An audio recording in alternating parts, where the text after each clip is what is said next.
SKD university, आपकी हमारी अपनी यूनिवर्सिटी।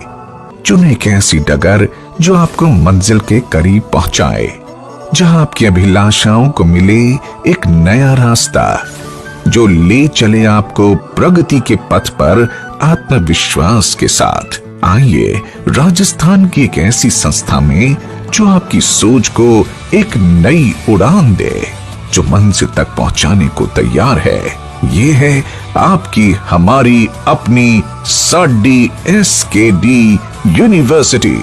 पंजाब और राजस्थान के बीच में बसी one of India's top university. हजारों विद्यार्थी, सैकड़ों अध्यापक, ऑल द अवार्ड्स। सच कहूं, SKD is the best place for learning. बड़ी व सुंदर इमारतें और मैदान SKD यूनिवर्सिटी के परिसर को अद्भुत बनाते हैं।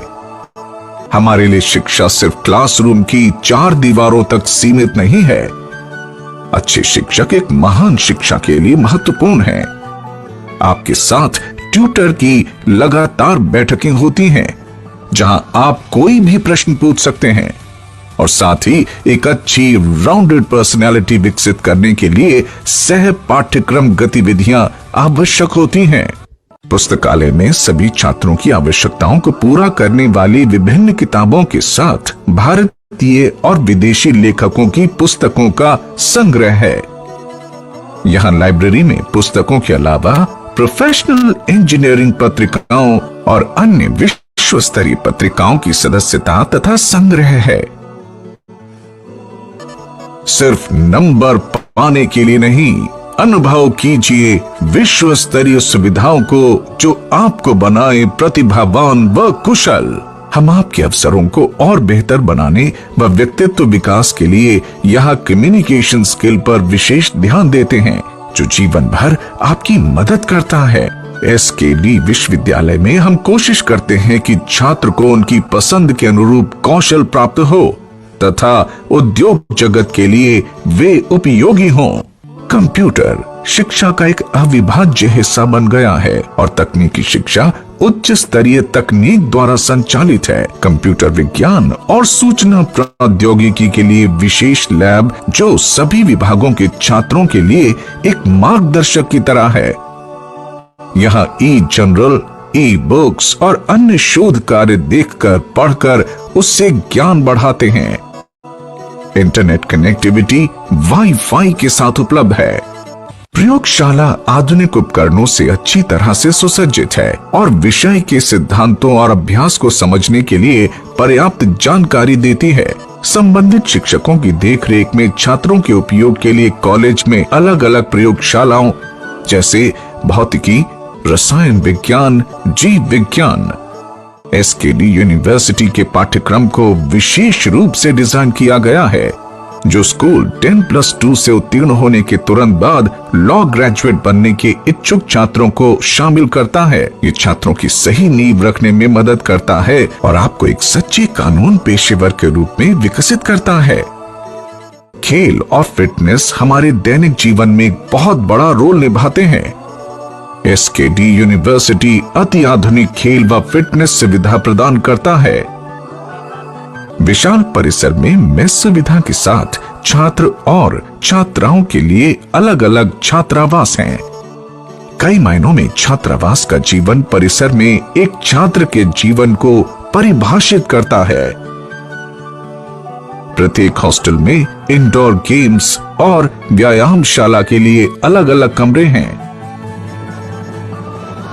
कुछ शिक्षा को एक दायित्व मान सकते हैं, कुछ इसे एक पेशा मानते हैं, लेकिन कुछ ही इसे जुनून के रूप में देखते हैं। श्री खुशहाल दास यूनिवर्सिटी छात्रों के बहुआयामी विकास के लिए हमेशा तत्पर है। ये राजस्थान के हनुमानगढ़ जिले का देश को आगे ले जाने की दिशा में एक मजबूत कदम है। ये है हम सबका विश्वविद्यालय। साडी यूनिवर्सिटी। SKD यूनिवर्सिटी साडी यूनिवर्सिटी। SKD यूनिवर्सिटी साडी यूनिवर्सिटी। SKD यूनिवर्सिटी साडी यूनिवर्सिटी। साडी यूनिवर्सिटी SKD यूनिवर्सिटी।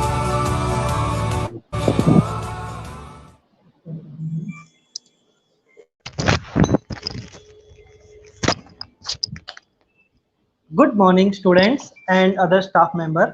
जैसा कि आपको पता है कि आज हम उत्तर भारत में कपास उत्पादन तकनीकी पर ऑनलाइन वेबिनार का आयोजन करने जा रहे हैं। यह वेबिनार विद्यार्थियों, बीज उत्पादकों, पेस्टिसाइड डीलरों, कृषकों तथा कपास उत्पादन से जुड़े हुए सभी लोगों के लिए महत्वपूर्ण है।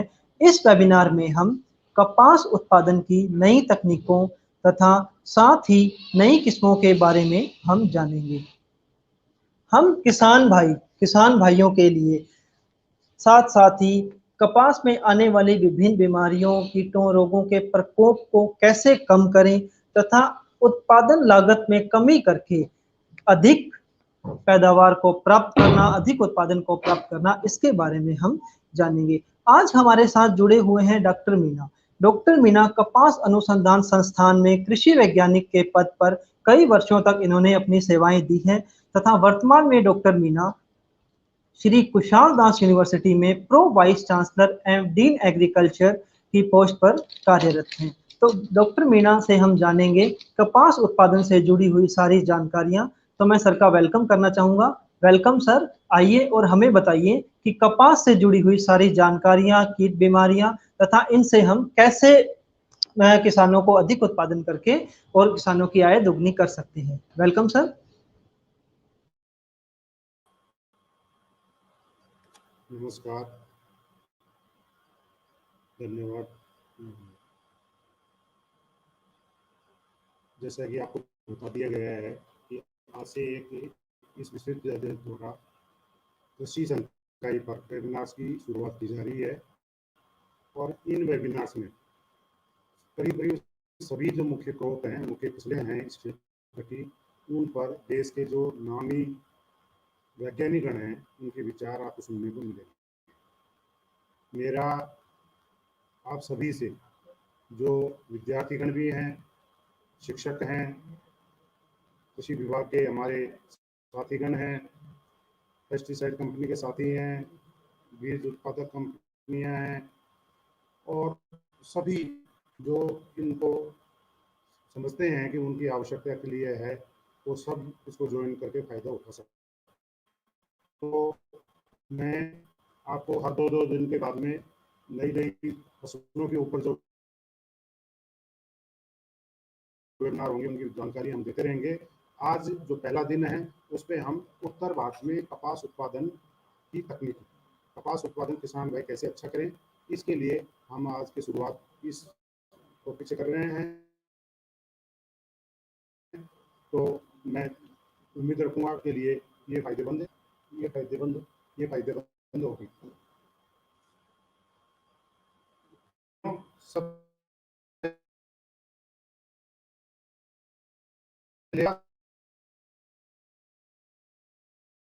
की किस्मों के चुनाव से लेकर के पिकिंग तक की सारी बातें, उसके बाद में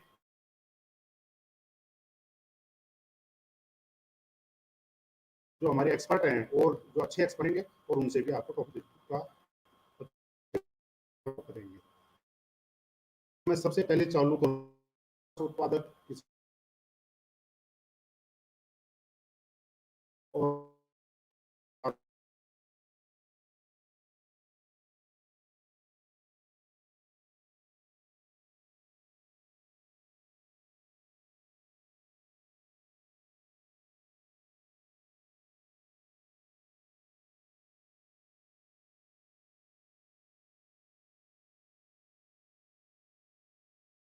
राशि का सेवन के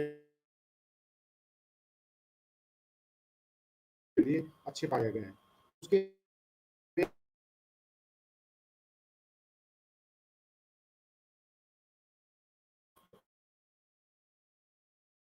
हाइब्रिड हैं,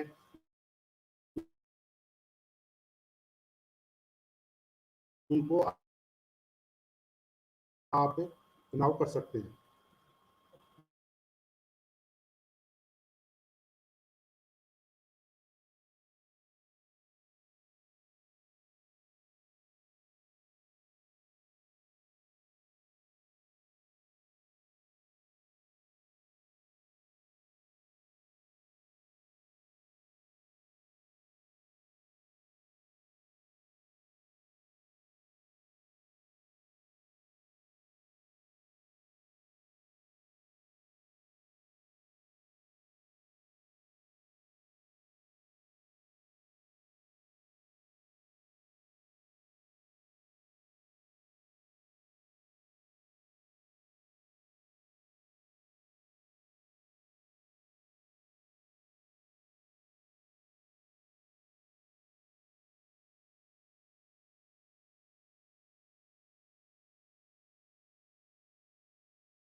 उस हाइब्रिड के बारे में मैं आपको, ये कॉटन हाइब्रिड है, गोसिपियम आर्बोरियम, जिनके देसी कॉटन में और अमेरिकन कॉटन में फर्क आपको समझ में आ गया होगा।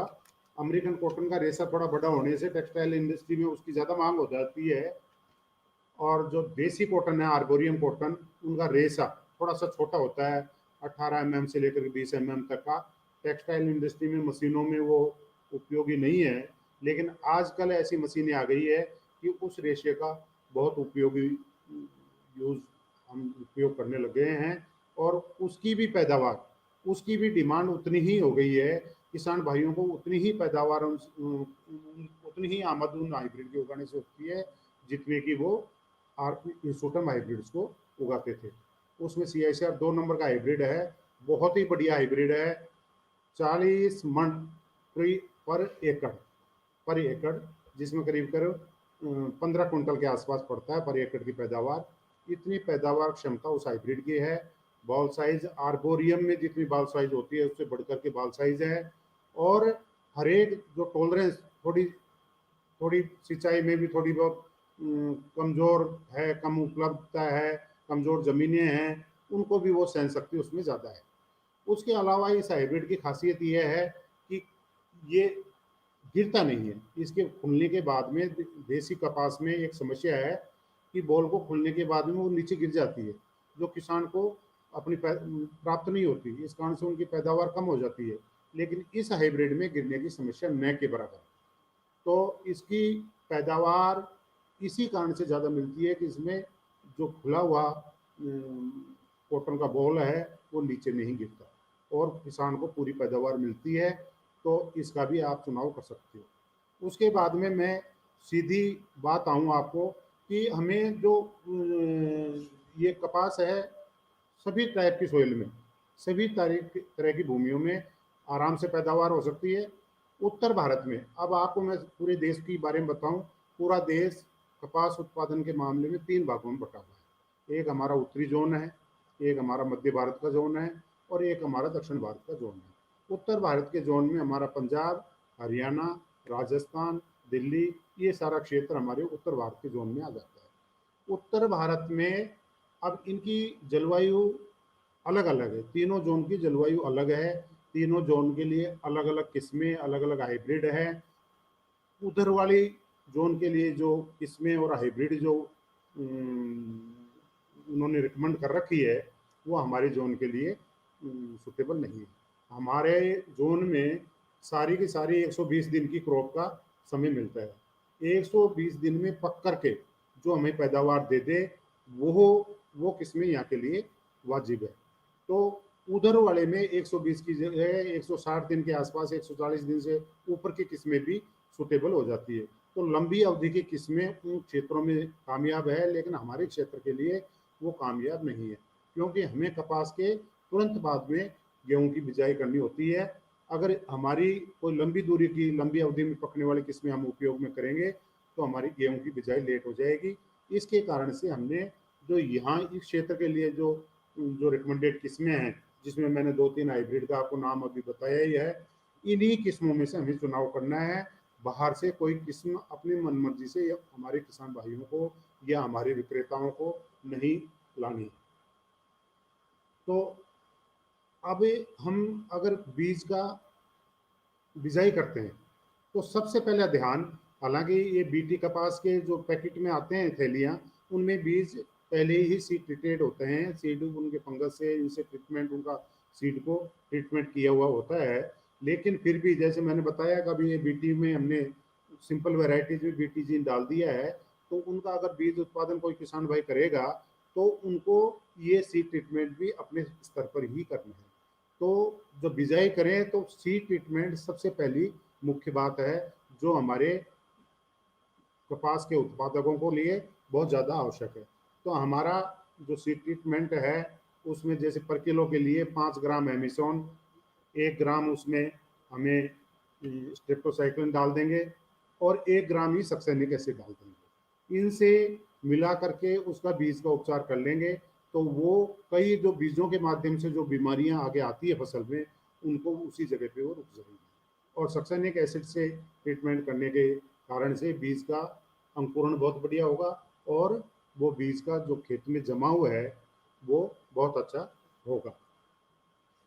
हमें बीज को बिजाई से पहले, चाहे डिलेंटेड बीज भी क्यों ना हो, वो उसको कम से कम 2 घंटे तक पानी में भिगोना है। उससे उसका जर्मिनेशन का प्रोसेस बीज में शुरुआत हो जाएगा और जो ही वो जमीन में जाएगा तो वहाँ के उपलब्ध मॉइस्चर को और उपयोग करते हुए आपका जर्मिनेशन 1-2 दिन एडवांस हो जाएगा, 1-2 दिन पहले हो जाएगा और जर्मिनेशन की भी आपकी परसेंटेज बढ़ जाएगी। आपके खेतों में जो खाली जगह है, जो एक कम पैदावार का मुख्य कारण है, वो खाली जगह नहीं रहेगी और आपको इन बातों का ध्यान रखना है। हमारे उत्तर भारत में जो कपास की बिजाई का समय है, हम अप्रैल में शुरुआत कर देते हैं और अप्रैल से लेकर के मई 15 तक ये हमारा सबसे सुटेबल टाइम है। मई 15 के बाद में अगर हम उसको कपास की बिजाई करते हैं, पैदावार गिरेगी लेकिन साथ में उसके ऊपर जो कीट का प्रकोप है बहुत अधिक बढ़ जाएगा। कीट का प्रकोप वह एस्केप नहीं कर पाएगा। कीट का जिस समय लोड रहेगा वातावरण में, उस समय उनमें फूल आएंगे और उनके फूलों के ऊपर सबसे ज़्यादा कीट का अटैक होगा, तो उनमें आपकी पैदावार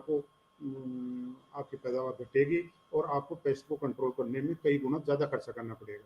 तो आपकी पैदावार फायदेमंद, जो फायदा आपको किसान पैदावार से होने वाला है, वो फायदा आपको कम हो जाएगा। तो आपको ये 15 मई से पहले पहले बिजाई पूरी कर लेनी है। इनमें जो आर्बोरियम कपास है उसकी बिजाई तो आपको अप्रैल में ही पूरी कर लेनी है।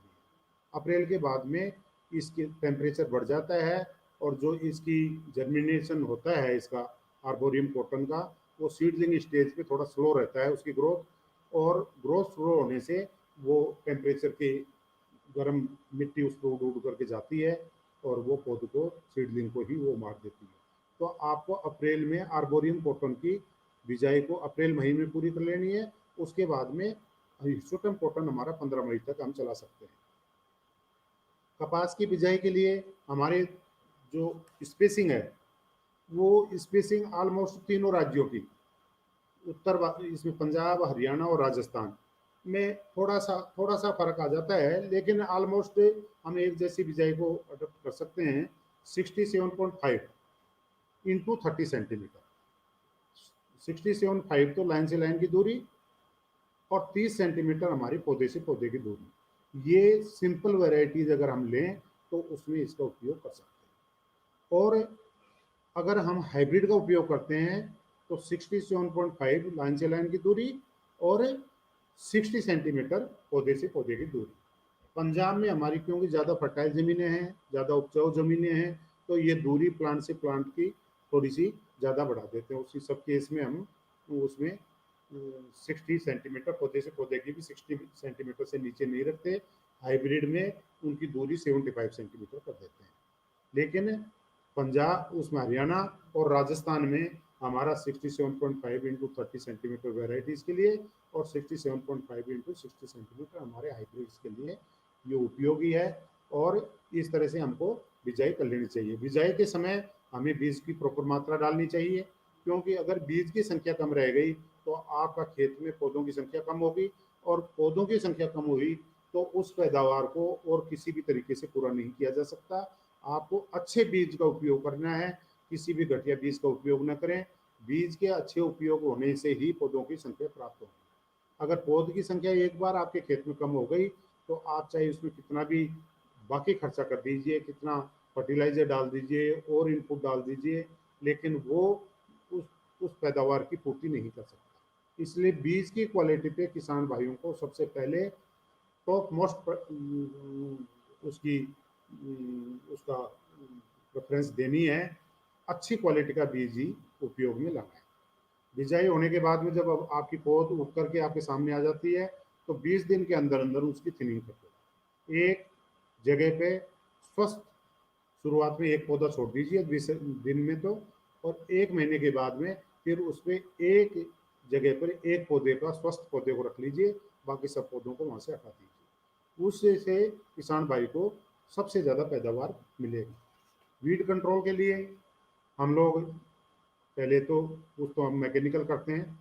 हमारी जो थिनिंग होती है उससे पहले पहले, थिनिंग से पहले पहले जब हम पौधे की संख्या को 1 रखते हैं प्रति हिल के ऊपर, उससे पहले पहले एक हमारी होइंग मैकेनिकल कर दीजिए ट्रैक्टर से, और उसके बाद में बीच में वो ट्रैक्टर से करते रहिए।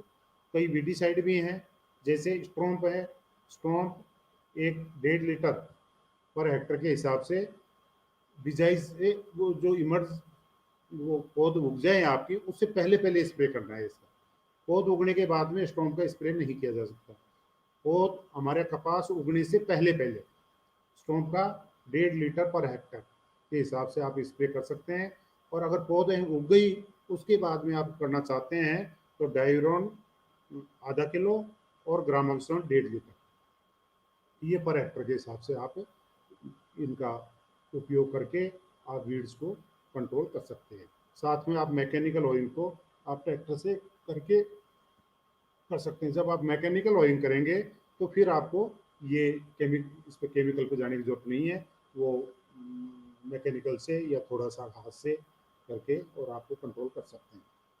फर्टिलाइजर की मात्रा मैंने पहले ही आपको बता दिया, हमारे पंजाब की ज़मीनें उपजाऊ है हरियाणा और राजस्थान से। तो पंजाब के लिए थोड़ा सा नाइट्रोजन की मात्रा, बाकी फास्फोरस इसमें 3 तरह के फर्टिलाइजर डलेंगे।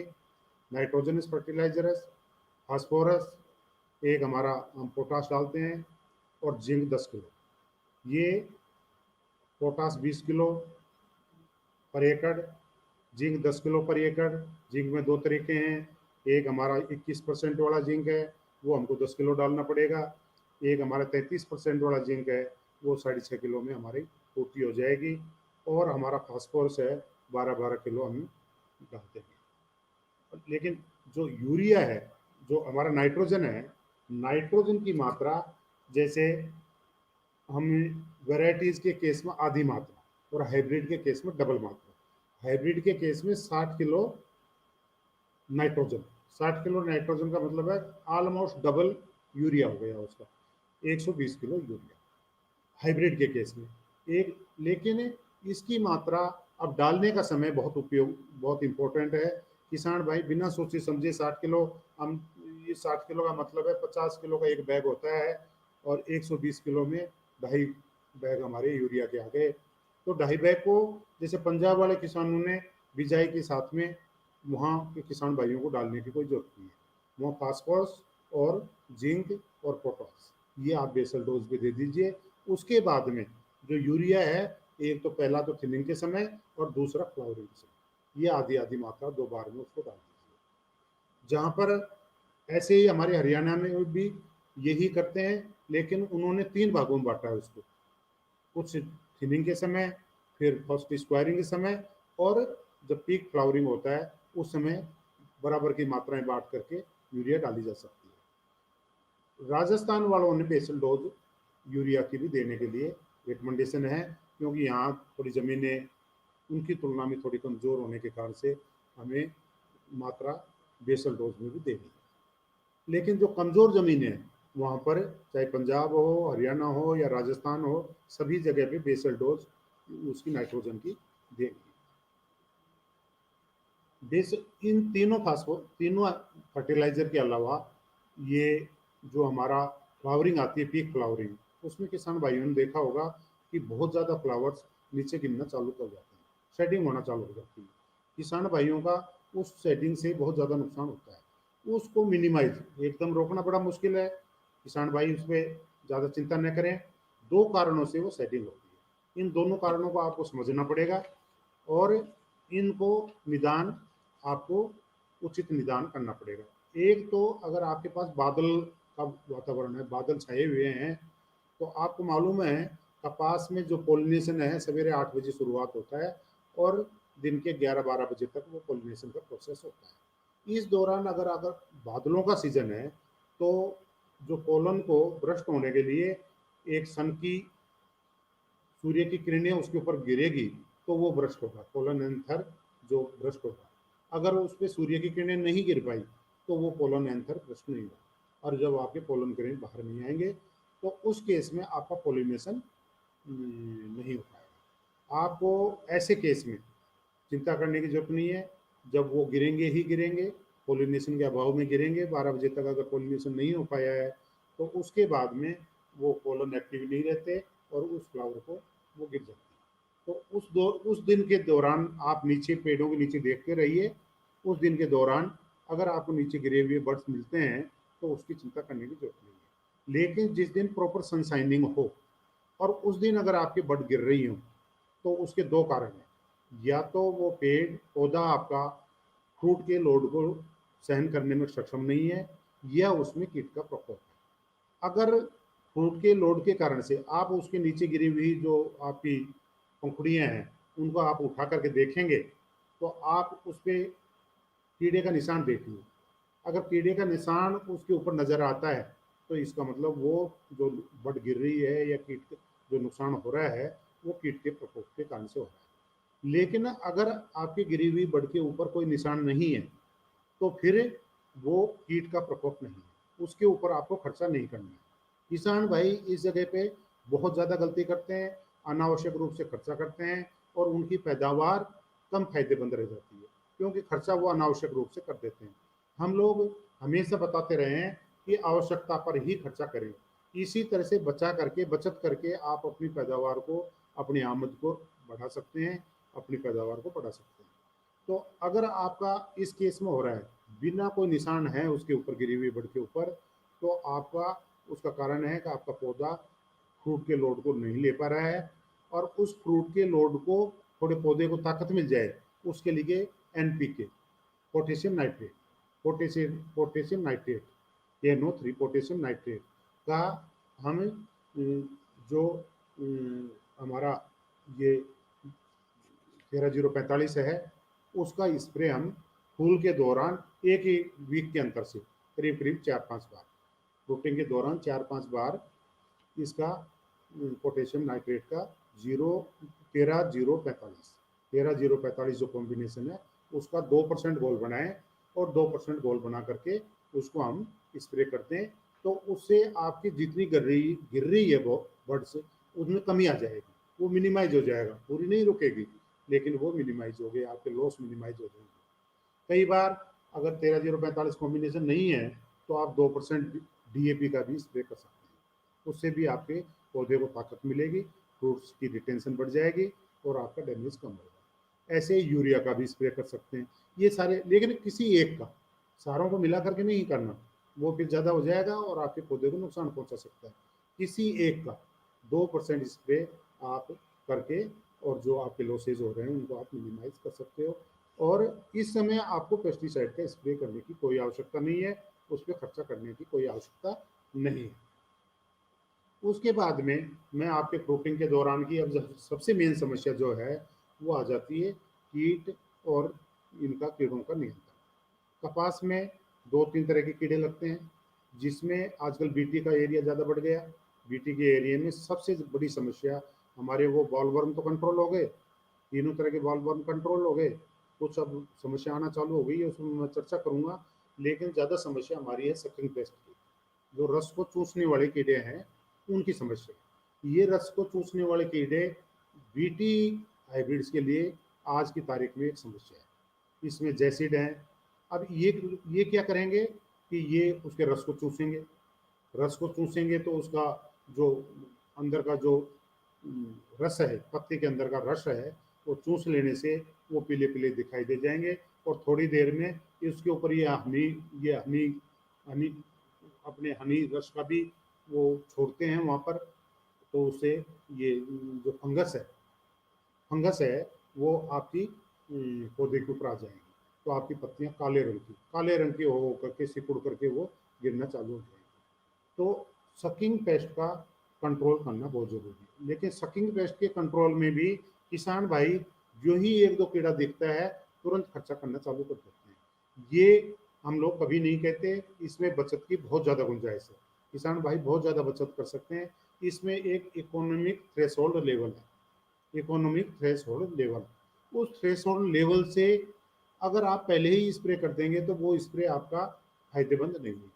स्प्रे वही फायदेमंद है जो इस लेवल तक नुकसान पौधा को पहुंच रहा है और उस समय आपने दवाई डाली तो वो कीड़े के नुकसान से वो आपके फायदे की तरफ ले जाएगी। लेकिन आपने थोड़े बहुत कीड़े दिखाई दिए और उसी पे स्प्रे करना चालू कर दिया, तो आपका वो नुकसान करेगा, उससे ज़्यादा आपके स्प्रे में खर्चे हो जाएंगे, वो आपके लिए इकोनॉमिकल नहीं रहेगा। तो जैसे मैं बात बताऊँ जेसिड, जेसिड में आपकी जो पौधे हैं, कपास के पौधे हैं, इनकी ऊपर की जो पत्तियां हैं वो कर्लिंग होना चालू कर देती है। जेसिड जब उसको चूसता है उसके रस को, तो वो कर्लिंग होना चालू कर देती है। 50% पौधों में अगर ये कर्लिंग है तो आप उसको स्प्रे के लिए सही माने। अगर 50% से कम में है तो आप इंतजार करें और उसको आपको स्प्रे करने की कोई जरूरत नहीं है। ऐसे ही आपकी वाइट फ्लाई है, वाइट फ्लाई में जो ही थोड़ा सा दिखता है लोग बाग स्प्रे चालू कर देते हैं, वो भी आपके फायदेमंद नहीं है। कम से कम 6 से 8 वाइट फ्लाई के अडल्ट पर पत्ती आपको दिखाई दे तो आप उसमें स्प्रे चालू करें, उससे पहले आपको स्प्रे करने की कोई जरूरत नहीं है। इन बातों का थ्रिप है, थ्रिप में आपका वो सफ़ेद सा चमकदार पौधा दिखेगा, उसमें भी आप एक इकोनॉमिक थ्रेशोल्ड लेवल का इंतजार करते हुए उसको आप स्प्रे को चालू करो। अच्छा, इनके कंट्रोल में आप सिंपल सस्ते पेस्टिसाइड से, सस्ते जो हमारे हमारे बोटेनिकल्स हैं, जैसे सबसे पहला स्प्रे आप नीम से चालू करो। शुरुआत के 2 स्प्रे आप नीम से कीजिए, जिसमें नीम का हमारा नीम का जो है करीब करीब 1-1.5 लीटर नीम, 5 ml,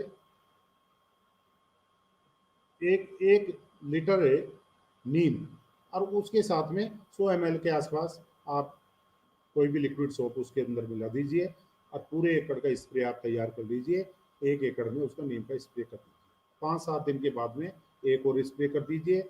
आपके शुरुआत के जो कीट है, जो हल्का प्रकोप है, जो आप उस थ्रेशोल्ड लेवल से, इकोनॉमिक थ्रेशोल्ड लेवल से भी चाहे पहले भी करना चाहते हो तो इसको करके आप उनको कंट्रोल में ला सकते हैं।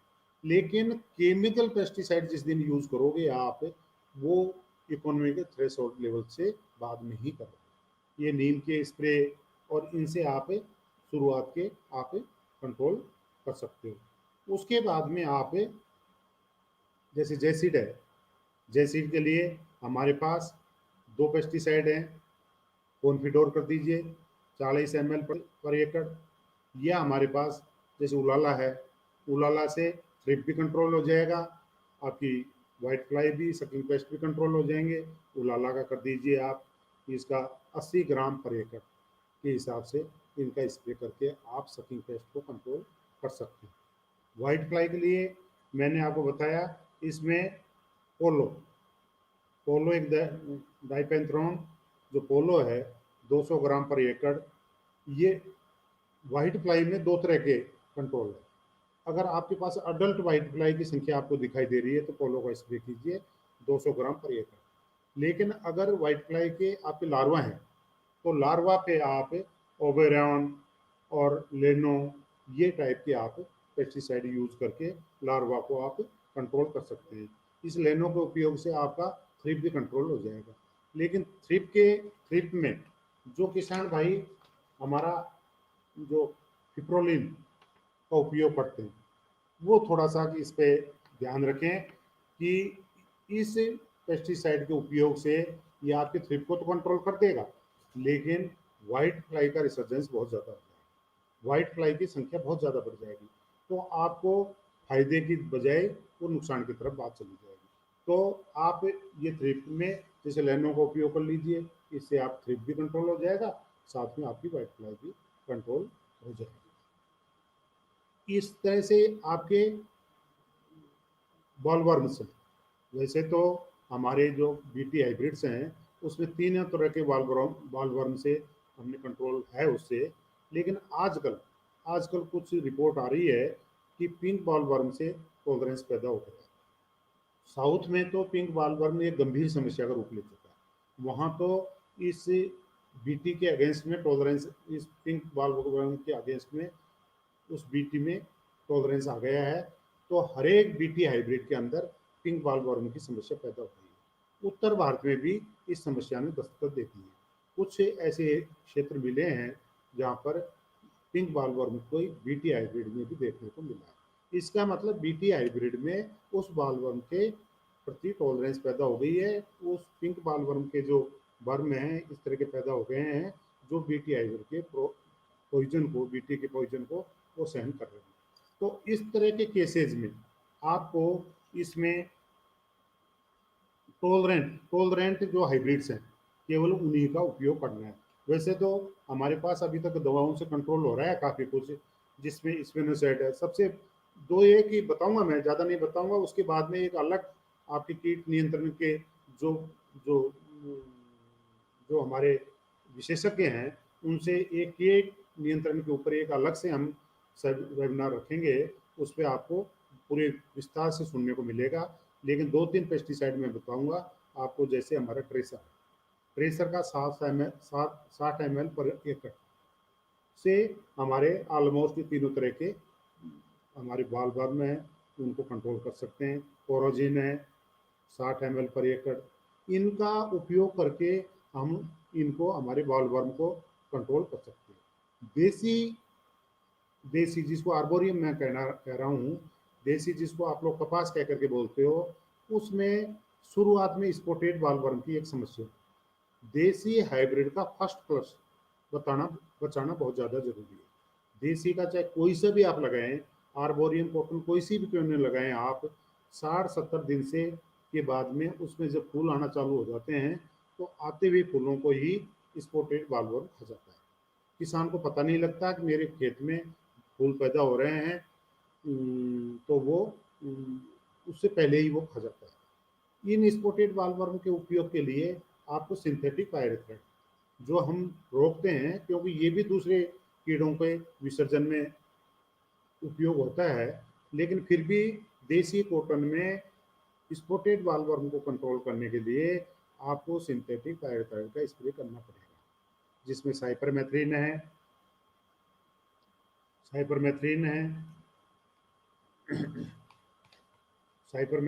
200 ml पर एकड़, डेल्टामेथ्रिन 160 ml पर एकड़, अल्फामेथ्रिन 100 ml पर एकड़। इन तीनों में से, तीनों ये हमारे सिंथेटिक पायरेथ्राइड है, इन तीनों में से कोई सा एक आप, जब भी आपके पास 55-60 दिन की फसल हो जाए, देसी कपास में आपको उसका स्प्रे करना ही करना है, बिना देरी किए हुए आपको स्प्रे करना ही करना है। उसके बाद में वही स्प्रे जिस बालवर्म का अभी आपने उपयोग की, जिस सिंथेटिक पायरेथ्राइड का पहले आपने उपयोग किया है, उससे दूसरा, मैंने 3 बताए हैं आपको, दूसरे वाले का हर 7 दिन छोड़ करके दोबारा स्प्रे करें। उसके बाद में 2 स्प्रे जब आप करेंगे तो आपकी फसल में फूल, बचे हुए फूल वो दिखाई देना चालू कर देंगे, उन फूलों पे आपको कीट दिखाई देने लग जाएगा, फिर आप उन पर कीट के नियंत्रण पे ध्यान दे दोगे। लेकिन शुरुआत के स्प्रे को देरी नहीं करनी है आपको। देसी कॉटन में 55 से 60 दिन की फसल के ऊपर इन बताए हुए सिंथेटिक पायरेथ्राइड में से किसी भी एक का स्प्रे करके आपको फर्स्ट प्लस को बचाना है। देसी कपास में सबसे ज़्यादा पैदावार फर्स्ट प्लस में से मिलती है। फर्स्ट प्लस अगर आपने बता दिया तो देसी कपास का, जिसमें मैंने CI/2 का आपसे जिक्र किया था, 40 कुंटल 40 मण पर एकड़, 15 कुंटल पर एकड़ आपकी पैदावार बिल्कुल आपको मिलेगी। उस हाइब्रिड की पैदावार, उस हाइब्रिड को हम लोग चाहते हैं कि इतने अच्छी पैदावार देने वाले हाइब्रिड को लोग बाग अपनाएं, लेकिन साथ में वो जब ही आ पाएंगे जब आप ये कीट नियंत्रण पे जो मैं बता रहा हूँ उस तरीके से ध्यान दे लोगे। उसके बाद में फिर थर्ड स्प्रे आप ट्रेसर का करके और इस तरह से आप कीट का नियंत्रण कर सकते हैं। उसके बाद में हमारी बीमारियां हैं, कपास में कई तरह की बीमारियां आती है, लेकिन जो मुख्य बीमारियों में एक तो रूट रॉट है। रूट रॉट जो हमारा जो रूट रॉट आ रहा है, हमारा राइजोक्टेनिया स्पीसीज के कारण से जो रूट रॉट आता है, वो एक गंभीर समस्या है। जिस खेत में एक बार ये राइजोक्टेनिया पैदा हो गया, राइजोक्टेनिया सोलोनाई जिसमें पैदा हो गया, उस खेत में किसी भी ढंग से दवाओं के माध्यम से उसको हटा नहीं सकता। वो आपका इस साल जिस पैच में है, अगली बार जब आप कल्टीवेट करेंगे ट्रैक्टर से तो इस क्षेत्र से हट करके वो दूसरी जगह पे पहुंच जाएगा, फिर तीसरी जगह पे पहुंच जाएगा। धीरे धीरे पूरा खेत आपका उस बैक्टीरिया उसमें पैदा हो जाएंगे। फिर उसमें आपका कपास पैदा, ये आपका कॉटन का पैदावार होना मुश्किल है, उस बीमारी को वहाँ से हटाना मुश्किल है। उस खेत में उसका सबसे बढ़िया तरीका ये है कि आपको साल 2 साल का उसमें कॉटन की कल्टीवेशन को आपको पालना पड़ेगा और आपको दूसरी फसल उसमें लानी पड़ेगी, जिससे कि जो बैक्टीरिया है उसका मल्टीप्लिकेशन रोक सके। वैसे तो जहाँ थोड़ा बहुत प्रकोप है वहाँ हम ट्राइकोडर्मा ट्राइकोडर्मा के दो है, अर्जियम एरेजियम और ये वेरेडी, ये दो हमारी स्पीसीज हैं। ये बहुत ज़्यादा फायदेमंद है। ये एक इतना ट्राइकोडर्मा का उपयोग करना कपास की फसल में बहुत ज़्यादा उपयोगी। ये जो हानिकारक जो हमारे बैक्टीरिया और फंगस हैं उनके ऊपर उनको जकड़ लेता है, उनको मारता है और फसल के लिए एक लाभप्रद उसका काम करता है। उससे आप उसमें खेत में उपयोग कर सकते हैं 33% के हिसाब से। सीड ट्रीटमेंट कार्बेंडेजियम और उसका सीड ट्रीटमेंट भी इसमें फ़ायदेमंद है। और सबसे बढ़िया, अगर कम संख्या में आ रहे हैं तो वो पूरे खेत में न फैले, इस कारण से आप अफेक्टेड पौधे को उखाड़ो और उसको तुरंत खेत से बाहर ले जा करके उसको जमीन में दबा। खेत के अंदर अगर आपने दबा दिया तो रूट जोन में ये हमारा ये जो फंगस है वो रूट जोन में रहता है और वो रूट को अगर आपने खेत में दबा दिया तो वो आपके खेत में मल्टीप्लिकेशन कर जाएगा। इसलिए खेत से बाहर ले जा करके उसको दबाओ या जलाओ, लेकिन उसको नष्ट करना है। आप कहीं कॉटन के फील्ड में फोलिया डिजीज में, जिसमें बैक्टीरियल ब्लाइट है या और किसी भी ढंग की अगर कोई फोलिया डिजीज आती है तो उसको एक तो ये 3 तरह के दवाएं हैं, उनको मिला करके आप स्प्रे कर दो, किसी भी ढंग की फोलिया डिजीज क्यों न हो सारी कंट्रोल हो जाएगी। प्लेंटोमाइसिन है 40 ग्राम, स्ट्रेप्टोसाइक्लिन 8 ग्राम और हमारा कॉपर ऑक्सीक्लोराइड वो 800 ग्राम, ये हम मिला करके और इसका छिड़काव कर देंगे। रूट रोट भी उससे जो बोल रोट है आपका वो भी कंट्रोल हो जाएगा। लीफ के ऊपर जो स्पॉट्स हैं डिजीज के वो भी कंट्रोल हो जाएगी। तो ये हमें किसान को अगर उसमें ज़्यादा बीमारी आ गई है तो इनके उपयोग से बीज का हम नियंत्रण कर सकते हैं। लेकिन अगर पहले बीमारी नहीं है, आपकी पत्तियों को कोई बीमारी नहीं है, लेकिन आपका फल गल रहा है, फल के ऊपर रोटिंग हो रही है, काले धब्बे आकर के फल गिर रहा है, तो उसमें ब्लाइटॉक्स कॉपर ऑक्सीक्लोराइड जो ब्लाइटॉक्स के फॉर्म में है मिल जाता है और कार्बेंडेजियम, इन दोनों का आप मिला करके 2 ग्राम कार्बेंडेजियम ले लो और वो ब्लाइटॉक्स आप ले लो 800 ग्राम के आसपास। इन दोनों को मिलाओ और मिला करके उनको स्प्रे कर दो तो आपकी बाल की रोटिंग, एक गंभीर समस्या है किसान भाई, बाल को अगर काला धब्बा बन करके वो गिरने की समस्या है तो इनका स्प्रे करके उसको वो रोक सकती है। विल्ट विल्ट है, सडन विल्ट, आप आज पौधे को हल्दी देखोगे, कल सवेरे आकर देखोगे तो गया हुआ नजर आएगा, इसको कहते हैं विल्ट। विल्ट एक गंभीर समस्या है। अब विल्ट की समस्या के कारण को किसान भाई या हमारा बीज उत्पादक या हमारे विद्यार्थी स्वयं समझें, विद्यार्थीगण भी समझें, जिसे आगे वो फ्यूचर में किसानों को गाइड कर सकें। विल्ट 2 तरीके से आती है। विल्ट का एक सबसे मुख्य कारण जो देखा गया है वो देखा गया है कि जब हमारा पौधा पे फल आना चालू हो गया, फ्रूटिंग स्टेज में आती है विल्ट, जब फ्रूट आ गए और फ्रूट आकर के वो उसके लोड को नहीं ले पा रहा, लोड को नहीं ले पा रहा, उस कारण से वो विल्ट आ जाती है। उस विल्ट का जो उपचार है मैं आपकी उसमें लाऊंगा, 3 तरीके से उसका उपचार कर सकते हैं। एक तो आप अपनी सॉइल की प्रॉपर्टी को इम्प्रूव कीजिए, उसमें FIM डालिए और आपने ग्रीन मेन्यूअर से उसको उपजाऊ बनाइए, उसके अंदर ह्यूमस की क्वांटिटी बढ़ेगी तो उसकी पानी को रोकने की क्षमता और न्यूट्रिएंट को रोकने की क्षमता बढ़ेगी। पानी अगर जमीन में रुका तो हमारे जड़ का जो क्षेत्र है, कपास की जड़ का क्षेत्र है, वहाँ पर उसको पानी रहेगा, पानी के साथ में ही न्यूट्रिएंट पौधे के अंदर जाते हैं। अगर पानी की मात्रा कम हो गई न्यूट्रिएंट अंदर नहीं जाएंगे। न्यूट्रिएंट की कमी से वो पौधा उस फ्रूट के लोड को नहीं ले पाएगा। फ्रूट के लोड को नहीं लेते ही उसके सारा जो वेस्कुलर सिस्टम है सब ब्लॉक हो जाएगा और वो पौधा मारा जाएगा, विल्टिंग हो जाएगी। तो आपको अपनी ज़मीन की क्वालिटी को सुधारना है। जो हमारा जो ऑर्गेनिक कार्बन है सोइल के अंदर बढ़ाना है, हमारी ह्यूमस की मात्रा जो जिसमें पानी को रोकने की शक्ति होती है उसकी मात्रा को बढ़ाना है। डीप फ्लोइंग करके भी हम उसकी वाटर होल्डिंग कैपेसिटी को बढ़ा सकते हैं। डीप फ्लोइंग से पौधे का रूट तंत्र बढ़ जाएगा, रूट तंत्र का अच्छा विकास होगा, वो काफ़ी दूर तक जो उसके पास पानी है, न्यूट्रिएंट है, उनको ले पाएगा और जो हमारा फ्रूट लोड है उसको सहन कर पाएगा। तो डीप रूट करना, FYM की मात्रा से उसकी ह्यूमस को बढ़ाना, उसमें ऑर्गेनिक कार्बन की मात्रा बढ़ाना, ग्रीन मैन्यूर से उसमें क्वालिटी को इम्प्रूव करना सोइल की को, ये सारे तरीके हैं जिनके द्वारा पहला तो तरीका ये है। दूसरा तरीका जो एक भी इतना कामयाब मुझे देखने को नहीं मिला वो है, लेकिन अगर उसका आपने विल्ट आते ही तुरंत उपयोग कर दिया, कोबाल्ट क्लोराइड 10 मिलीग्राम पर लीटर, 10 मिलीग्राम पर लीटर के हिसाब से कोबाल्ट क्लोराइड का आप उपयोग कीजिए।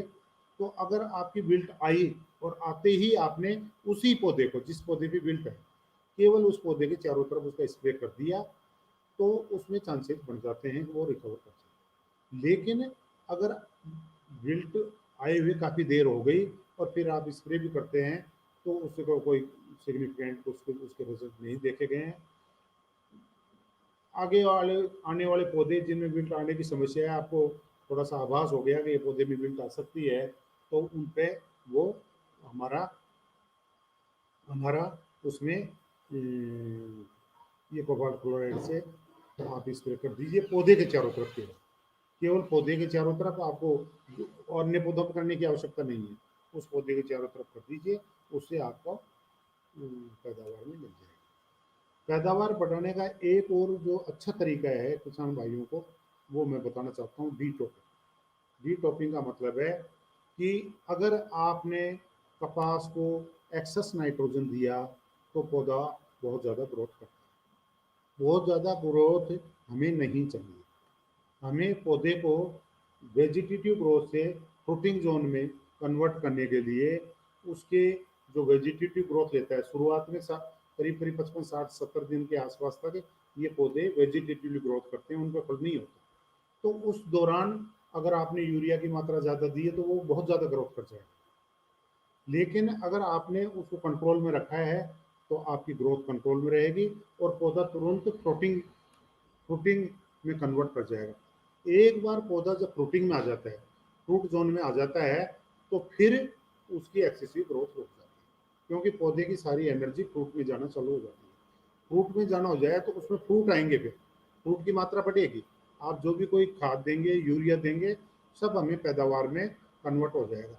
लेकिन वेजिटेटिव स्टेज पे ज़्यादा फर्टिलाइज़र का, नाइट्रोजनस फर्टिलाइज़र का उपयोग न किया जाए, उससे एक्सेस ग्रोथ हो जाती है।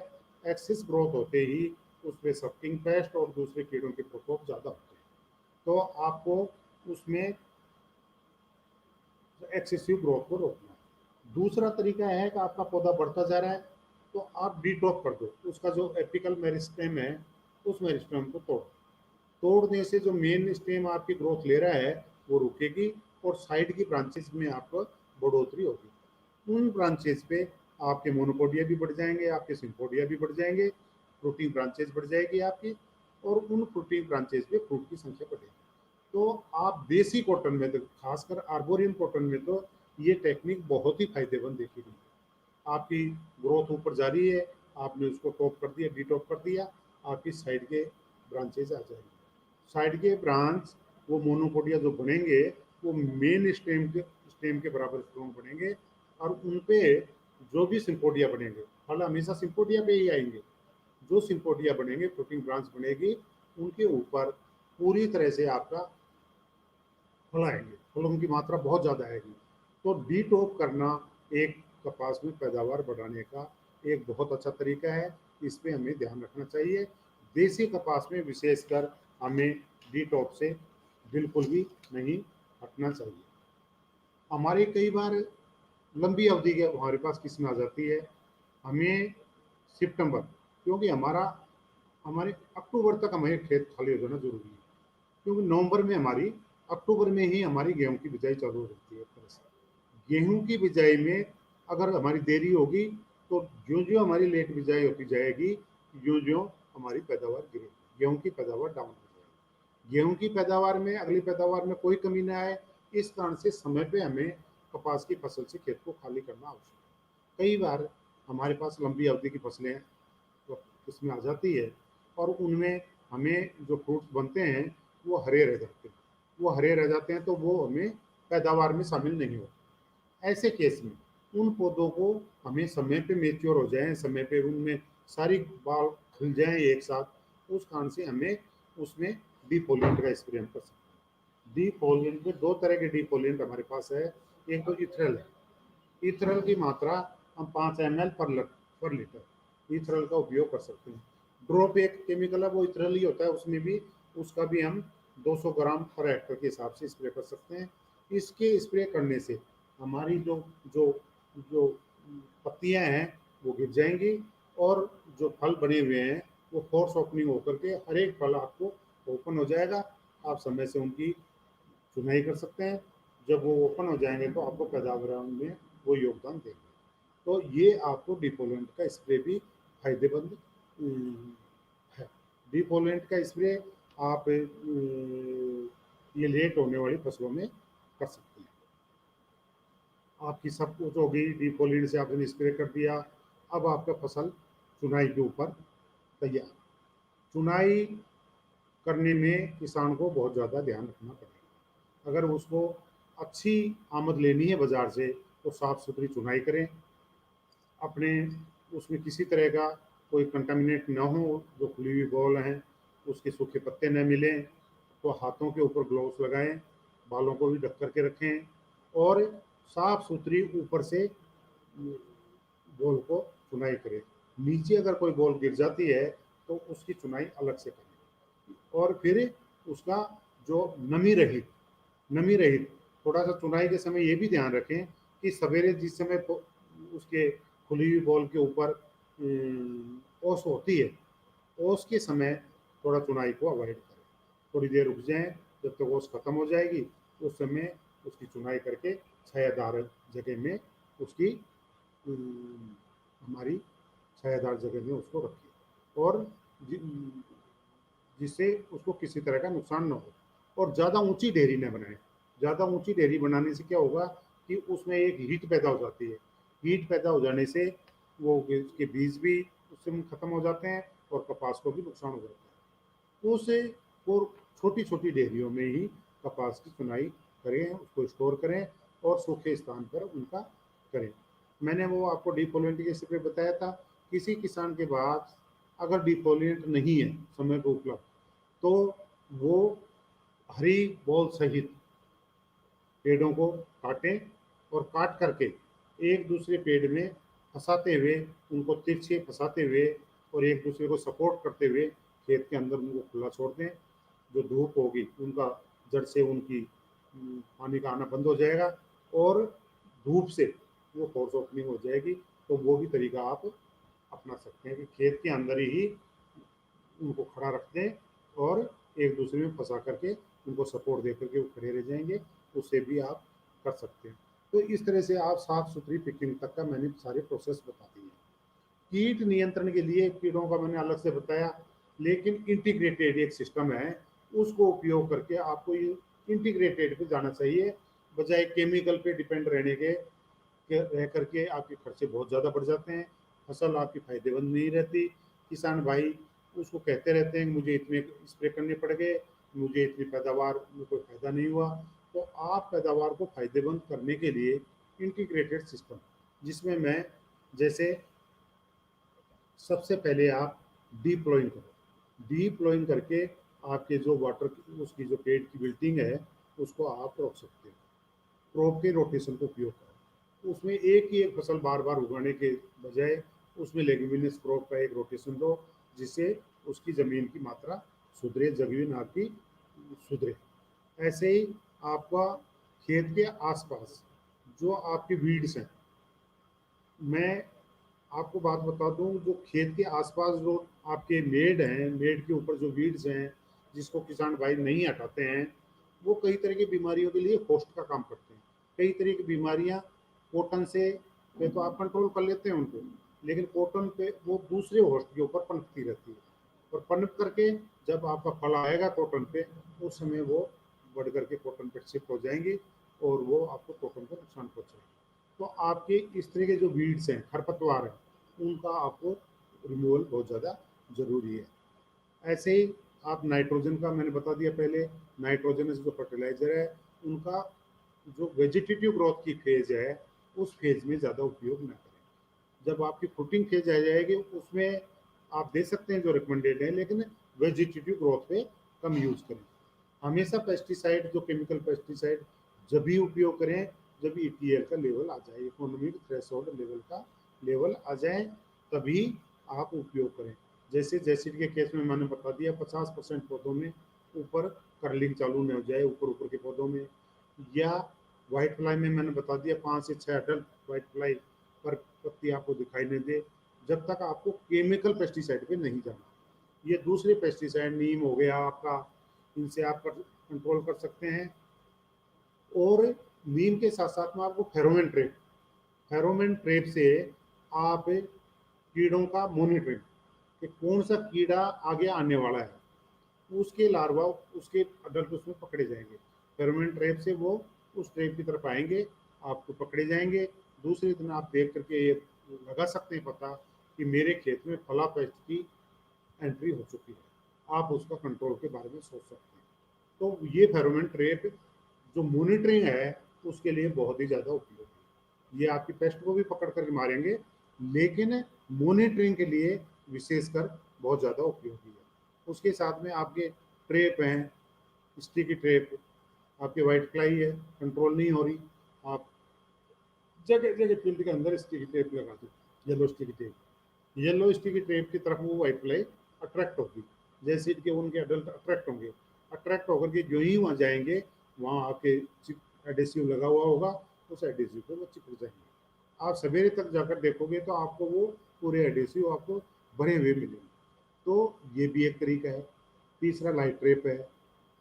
तो इस तरह से आप एक सकिंग, जो आपको वैक्यूम सक्शन ट्रैप, वैक्यूम, ये एक नया invention central institute for cotton research station Sirsa के द्वारा ये इन्वेंशन है कि आपकी वाइट फ्लाई की एक आम समस्या है किसान भाइयों के लिए कि वो वाइट फ्लाई को कंट्रोल नहीं कर सकते। आप इस सक्शन ट्रैप से वाइट फ्लाई के को खींचो, सारे अडल्ट खींच करके उसके अंदर चले जाएंगे, सब वहीं पकड़े जाएंगे। आपको ये सक्शन ट्रैप बहुत ज़्यादा उपयोगी है। नीम के स्प्रे से आप शुरुआत के कंट्रोल कर लीजिए। नीम के साथ में उजाड़ आप सोप को डालते हुए और शुरुआत कीजिए। यूटीएल आपका पहुंच रहा है उससे पहले आपको थोड़ा बहुत कीट दिखाई दे रहा है तो उसको आप कंट्रोल कर सकते हो।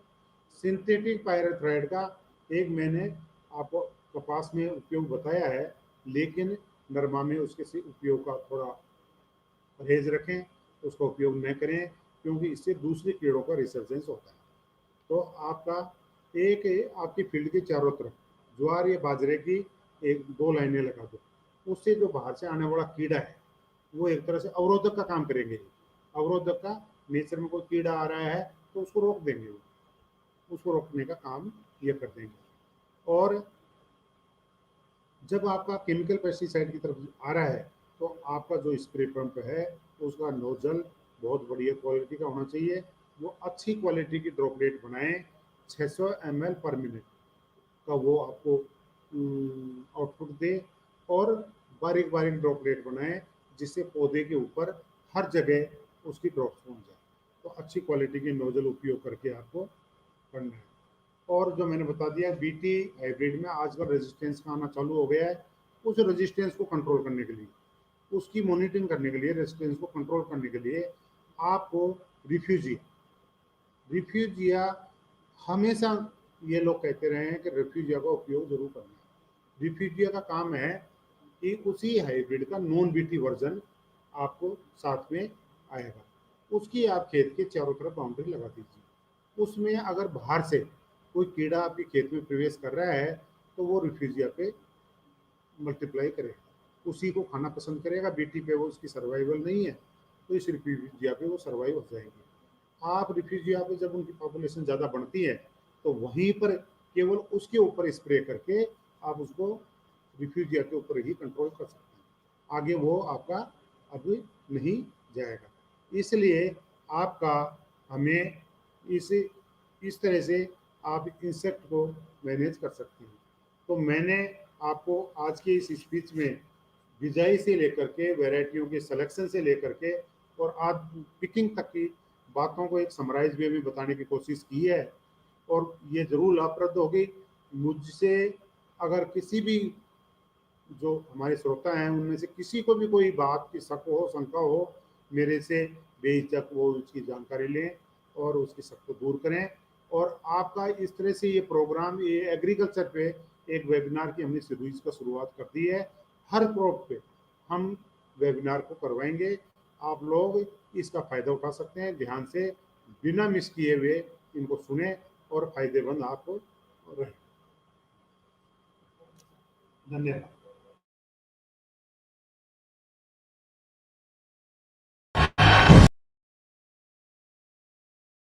आपकी हमारी अपनी यूनिवर्सिटी।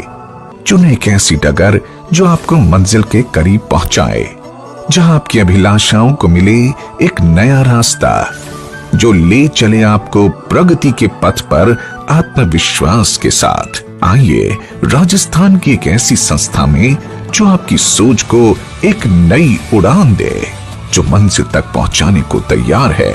ये है आपकी हमारी अपनी साडी एसकेडी यूनिवर्सिटी।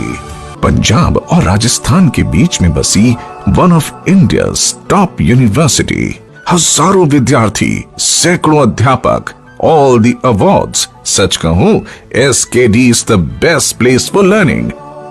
बड़ी व सुंदर इमारतें और मैदान एसकेडी यूनिवर्सिटी के परिसर को अद्भुत बनाते हैं। हमारे लिए शिक्षा सिर्फ क्लासरूम की 4 दीवारों तक सीमित नहीं है। अच्छे शिक्षक एक महान शिक्षा के लिए महत्वपूर्ण हैं। आपके साथ ट्यूटर की लगातार बैठकें होती हैं, जहां आप कोई भी प्रश्न पूछ सकते हैं, और साथ ही एक अच्छी राउंडेड पर्सनालिटी विकसित करने के लिए सह पाठ्यक्रम गतिविधियां आवश्यक होती हैं। पुस्तकालय में सभी छात्रों की आवश्यकताओं को पूरा करने वाली विभिन्न किताबों के साथ भारतीय और विदेशी लेखकों की पुस्तकों का संग्रह है। यहाँ लाइब्रेरी में पुस्तकों के अलावा प्रोफेशनल इंजीनियरिंग पत्रिकाओं और अन्य विश्व स्तरीय पत्रिकाओं की सदस्यता तथा संग्रह है। सिर्फ नंबर पाने के लिए नहीं, अनुभव कीजिए विश्व स्तरीय सुविधाओं को जो आपको बनाए प्रतिभावान व कुशल। हम आपके अवसरों को और बेहतर बनाने व व्यक्तित्व विकास के लिए यहाँ कम्युनिकेशन स्किल पर विशेष ध्यान देते हैं, जो जीवन भर आपकी मदद करता है। एसकेडी विश्वविद्यालय में हम कोशिश करते हैं कि छात्र को उनकी पसंद के अनुरूप कौशल प्राप्त हो तथा उद्योग जगत के लिए वे उपयोगी हों। कंप्यूटर शिक्षा का एक अविभाज्य हिस्सा बन गया है और तकनीकी शिक्षा उच्च स्तरीय तकनीक द्वारा संचालित है। कंप्यूटर विज्ञान और सूचना प्रौद्योगिकी के लिए विशेष लैब जो सभी विभागों के छात्रों के लिए एक मार्गदर्शक की तरह है। यहाँ ई जनरल, ई बुक्स और अन्य शोध कार्य देखकर पढ़कर उससे ज्ञान बढ़ाते हैं। इंटरनेट कनेक्टिविटी वाईफाई के साथ उपलब्ध है। प्रयोगशाला आधुनिक उपकरणों से अच्छी तरह से सुसज्जित है और विषय के सिद्धांतों और अभ्यास को समझने के लिए पर्याप्त जानकारी देती है। संबंधित शिक्षकों की देखरेख में छात्रों के उपयोग के लिए कॉलेज में अलग अलग प्रयोगशालाओं जैसे भौतिकी, रसायन विज्ञान, जीव विज्ञान। एसकेडी यूनिवर्सिटी के पाठ्यक्रम को विशेष रूप से डिजाइन किया गया है, जो स्कूल 10+2 से उत्तीर्ण होने के तुरंत बाद लॉ ग्रेजुएट बनने के इच्छुक छात्रों को शामिल करता है। ये छात्रों की सही नींव रखने में मदद करता है और आपको एक सच्चे कानून पेशेवर के रूप में विकसित करता है। खेल और फिटनेस हमारे दैनिक जीवन में एक बहुत बड़ा रोल निभाते हैं। एसकेडी यूनिवर्सिटी अति आधुनिक खेल व फिटनेस सुविधा प्रदान करता है। विशाल परिसर में मेस सुविधा के साथ छात्र और छात्राओं के लिए अलग अलग छात्रावास हैं। कई मायनों में छात्रावास का जीवन परिसर में एक छात्र के जीवन को परिभाषित करता है। प्रत्येक हॉस्टल में इंडोर गेम्स और व्यायामशाला के लिए अलग अलग कमरे हैं। कुछ शिक्षा को एक दायित्व मान सकते हैं, कुछ इसे एक पेशा मानते हैं, लेकिन कुछ ही इसे जुनून के रूप में देखते हैं। श्री खुशहाल दास यूनिवर्सिटी छात्रों के बहुआयामी विकास के लिए हमेशा तत्पर है। ये राजस्थान के हनुमानगढ़ जिले का देश को आगे ले जाने की दिशा में एक मजबूत कदम है। ये है हम सबका विश्वविद्यालय। केडीएस साडी यूनिवर्सिटी, एसकेडी यूनिवर्सिटी साडी यूनिवर्सिटी, एसकेडी यूनिवर्सिटी साडी यूनिवर्सिटी, एसकेडी यूनिवर्सिटी साडी यूनिवर्सिटी, साडी यूनिवर्सिटी एसकेडी यूनिवर्सिटी।